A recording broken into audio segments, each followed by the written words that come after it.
Niagara Falls is one of the most breathtaking natural wonders on Earth. Every year, millions of people travel to see its thunderous power up close. But beneath the beauty lies a history written in tragedy. For over a century, the falls have been the stage for daring stunts, heartbreaking accidents, and moments where ambition met an unstoppable force of nature. Today, we're exploring the worst Niagara Falls deaths ever caught on record. Each story is different, yet everyone reminds us that Niagara gives no second chances.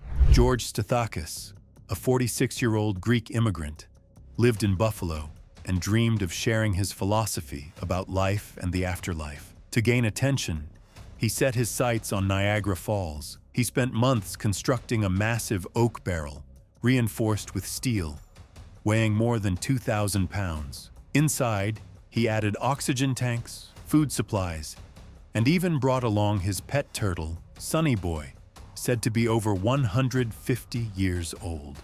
Spectators watched with fascination as the barrel drifted toward the brink.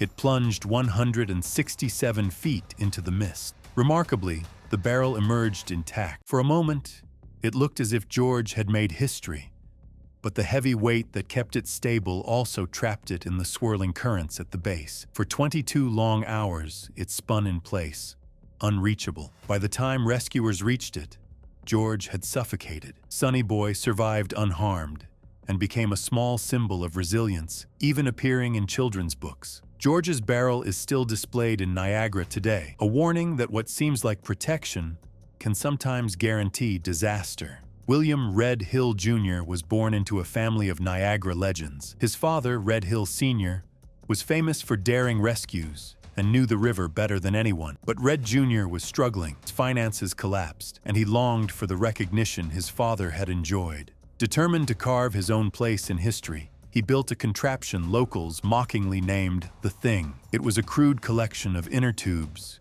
canvas, fishing nets, and sandbags lashed together.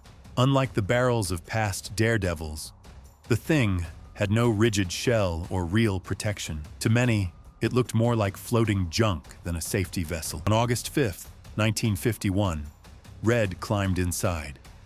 A large crowd gathered along the banks, both excited and uneasy. As the Thing drifted closer to the edge, the river tore it apart. Shredded pieces surfaced downstream, but Red did not. His broken body was recovered the next day. His failed stunt shocked the public and led to tighter regulations on daredevil attempts at the falls. In trying to restore his family's glory, Red instead proved the deadly cost of desperation. On July 9, 1960, contractor Jim Honeycutt invited siblings Deanne, 17, and Roger Woodward, 7, on a boat ride upstream from the falls. He carefully strapped life jackets on both children, but didn't put one on himself. The trip was meant to be leisurely, but only a mile from the brink, the motor failed. The small aluminum boat was powerless against the river's current. Frantically, Jim tried rowing, but the current pulled them closer until the craft capsized. Deanne managed to cling to the overturned boat before being pulled toward Goat Island. In a heroic act, two bystanders leaned over a guardrail and pulled her to safety just yards from the drop. Jim, however, was swept toward the edge with young Roger in his arms.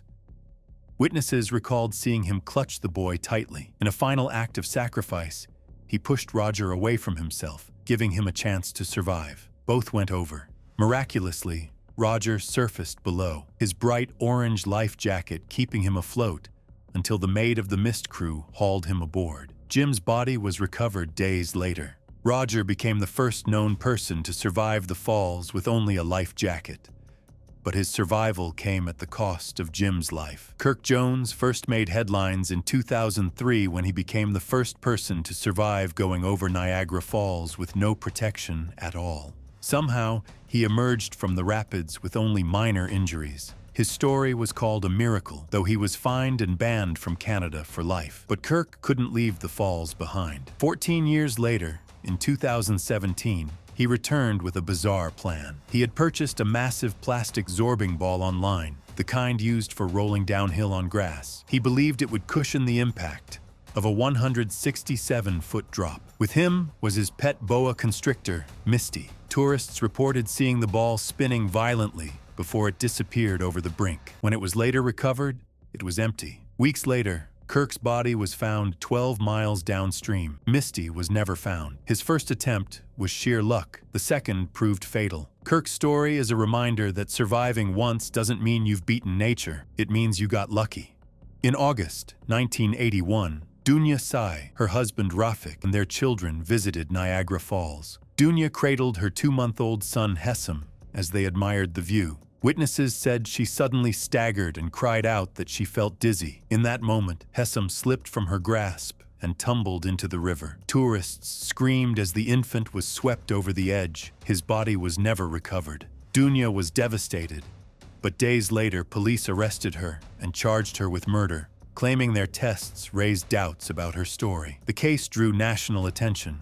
Friends described her as a loving, protective mother.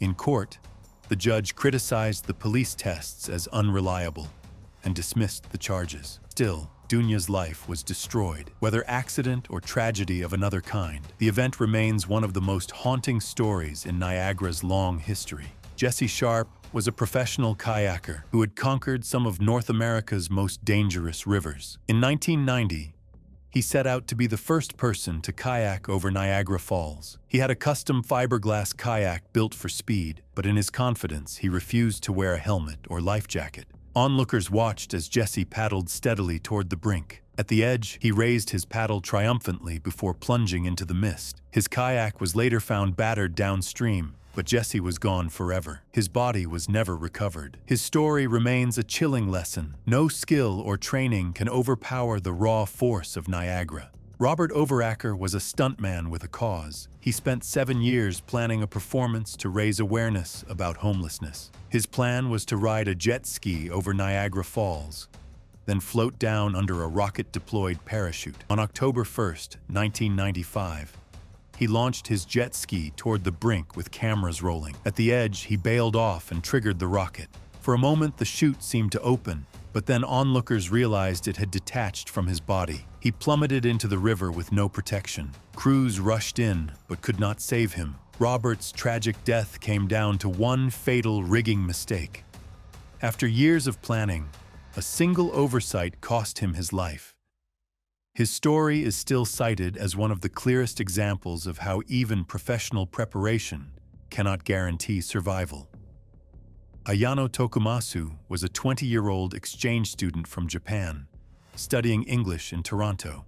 In August 2011, she visited Niagara Falls with classmates. Bright and adventurous, she wanted the perfect photo. Wearing a red sweater, she climbed over the stone railing near Horseshoe Falls to pose. As she tried to climb back, she slipped. The current took her instantly, and within seconds, she was swept over the edge. 4 days later, her body was recovered downstream. Tourists later discovered she had appeared in the background of their vacation snapshots.